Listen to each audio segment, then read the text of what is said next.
Hi guys, this is Mimi of Tasty Crafts, and for today's video, I am going to show you how I made this costume, and we're going to start by drafting the front and back bodice pattern. Let's go check it out!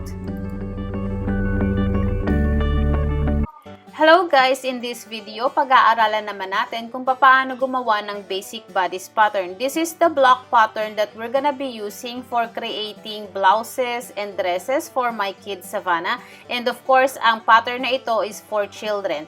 So sa worktop ko ngayon, nakikita nyo ang mga materials na gagamitin natin para sa paggawa ng basic bodice pattern. Umpisahan natin sa meter stick or ruler. Kung wala kayo niyan, pwede din kayong gumamit ng L-square sa pag-create ng straight line, ang ating French curve for making curve lines sa necklines at saka sa armhole, and of course ang ating main na material, ang ating medida or ang tape measure sa pagkuha ng measurement, body measurements. Gagamitin ako ng colored pen for front and back bodice pattern, and of course ang ating white paper or gagamitin ko sa pagdadraft ng pattern. So let's go ahead and start it.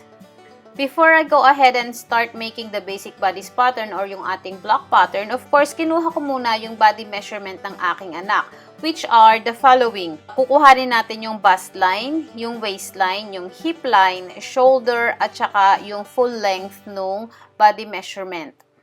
So in this video, I am actually going to make two patterns, which are the front patterns and the back patterns. So I have here red and blue pen. So sa back pattern natin, gagamitin ko isang blue pen, and sa front patterns naman, isang gagamitin ko is yung red pens. So gagawa tayo ngayon ng foundation line, which is an L shape using your meter stick or ruler. Gawa kayo ng L shape and mark it as point A. Number 2, from point A to point B is 1/2 of shoulder line measurement. And mark it as point B. From your point B to point C, mark tayo ng 1/2 inch down for shoulder slope. From point A to point D, mag-measure tayo ng 2.5 inches, that is our neckline. And then, i-connect natin yung D and C for the shoulder slope. So, yung 2.5 inches is the basic neckline measurement for children. So, from point C, maggawa tayo ngayon ng straight line going down. And then, from point C, dun sa straight line na ginawa natin, mag-measure tayo ng 5 inches down as depth of the armhole.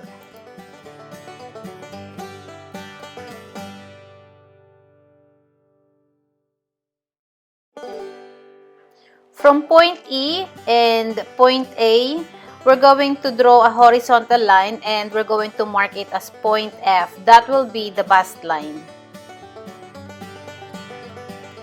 Get our point G. From point F, we're going to divide the chest measurement by 4, and then we're going to add 1/2 inch allowance for ease movement. So, syempre, kailangan natin mag-add ng allowance para hindi naman masyadong sikip yung damit ng ating gagawin para kay Savi. So, and then after getting the point G, we're going to connect the shoulder line using a French curve from point C to point G.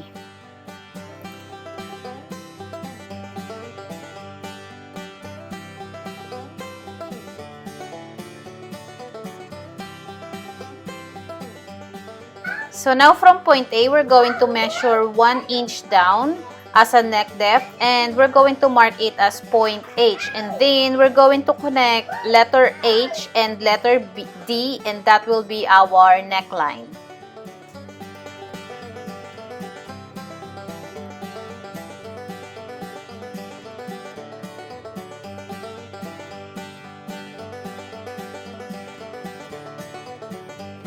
Length natin, we're going to measure from point A going down, and that will be our letter or point I.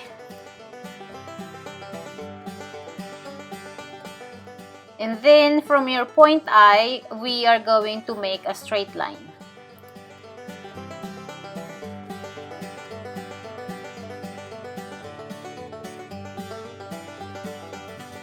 From point I to point J is the waistline measurement divided by 4, and then we're going to add 1 inch for the dart. And then connect G and J. And that's it for drafting our back pattern. So I hope you can follow, guys. At kung hindi nyo na-follow, pwede nyo i-repeat yung video. So we are going to change pen now para ma-draft natin yung front pattern, which will be the second part of this video.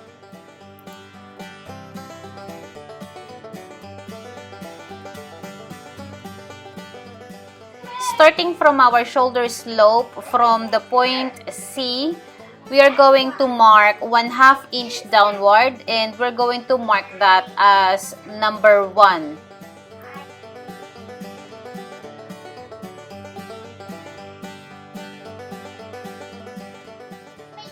And then from point D, we're going to connect or make a straight line connecting to number 1, and that will be our front shoulder slope.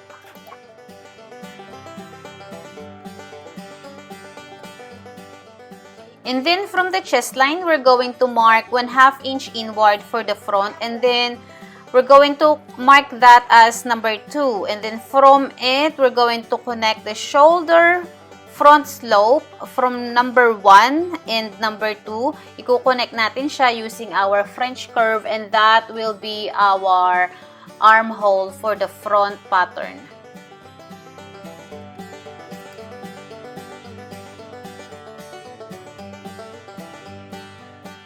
The next step for our chest body measurement, dun sa ating point G, magmamark tayo ngayon ng 1/2 inch inward through point J, pababa dun sa point J. And then we're going to mark it as number 3, and we're going to connect number 2 and number 3.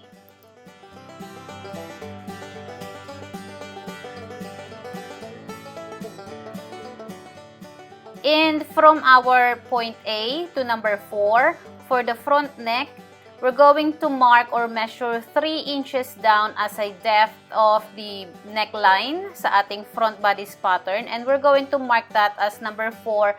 And then, we're going to connect it from letter D and number 4 using a French curve.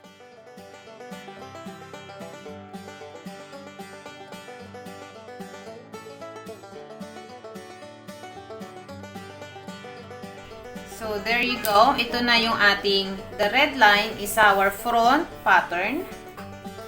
Yung red line natin, yung red marker natin is our front pattern. And then, the blue one is our back pattern. So, there you go.